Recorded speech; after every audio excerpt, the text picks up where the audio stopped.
The snow fell in thick, relentless sheets that December night, turning the Chicago streets into a frozen wasteland. Marcus Chen gripped his daughter Lily's hand tighter as they hurried toward their parked car, his expensive wool coat doing little against the biting wind. He was exhausted from another 16-hour day at his tech company, his mind already racing through tomorrow's board meeting, when Lily suddenly stopped dead in her tracks. "Please help her, Daddy," his 7-year-old whispered, her voice cracking with emotion. Marcus followed her gaze to a narrow alley between two buildings. There, huddled against a dumpster beneath a flimsy cardboard box, sat a girl who couldn't have been more than 16.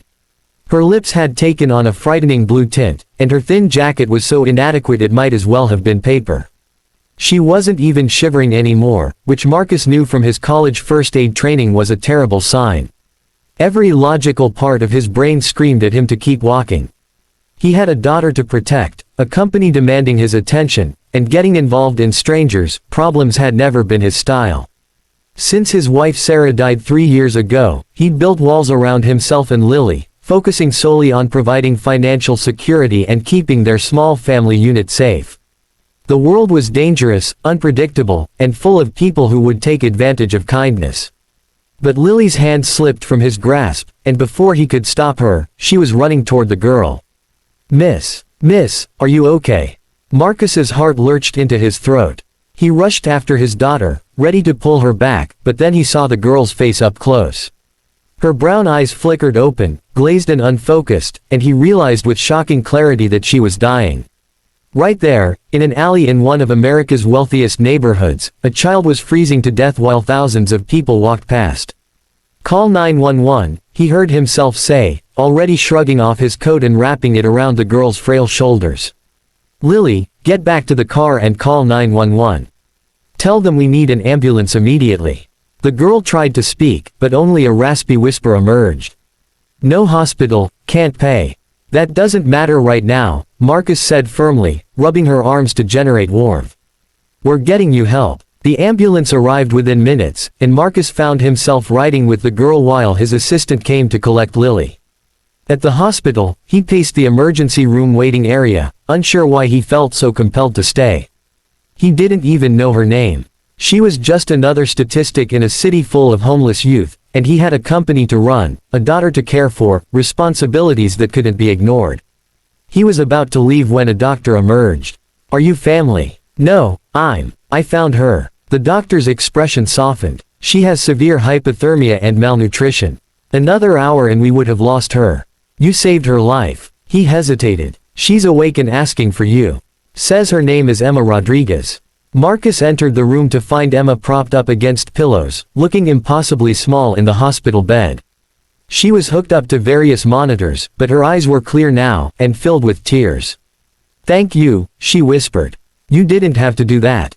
Something in her voice, a dignity beneath the desperation, made Marcus sit down. "What happened to you, Emma? Where's your family?" The story spilled out haltingly. Emma had aged out of foster care at 18 with nowhere to go. She'd been working 2 jobs while attending community college, trying to become a nurse, but a series of misfortunes, a stolen paycheck, an abusive roommate, a car breakdown, had sent her spiraling. She'd been on the streets for 3 weeks, too proud to ask for help, too exhausted to find a way out. "I wanted to be someone who helps people," she said, staring at her hands. "Instead, I became someone who needs help. I'm so ashamed." Marcus thought about his own journey. He'd built a billion-dollar company from nothing, priding himself on being self-made, never asking for handouts. But he'd also had opportunities Emma never did, a stable home, parents who could afford his college education, connections that opened doors. He'd been lucky, and he'd mistaken that luck for superiority. Looking at this brave girl who'd been trying so hard to build something from nothing, he made a decision that defied every logical business instinct he'd honed over the years. "I'm going to help you," he said. "Not charity. An investment. You want to be a nurse. I'll cover your education, but I expect you to work for it. You'll intern at my company's medical clinic, and you'll graduate with honors."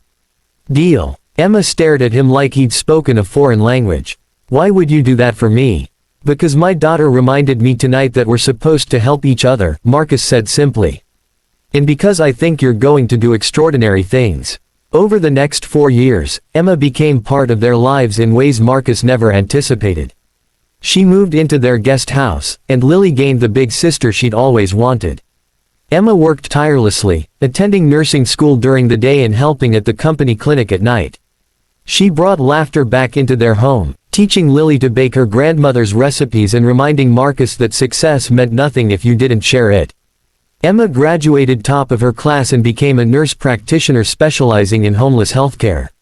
She opened a mobile clinic that served the very streets where she'd once nearly died, and Marcus's company became one of its major sponsors. Then one ordinary Tuesday morning, Marcus collapsed in his office. The diagnosis was swift and merciless: acute heart failure.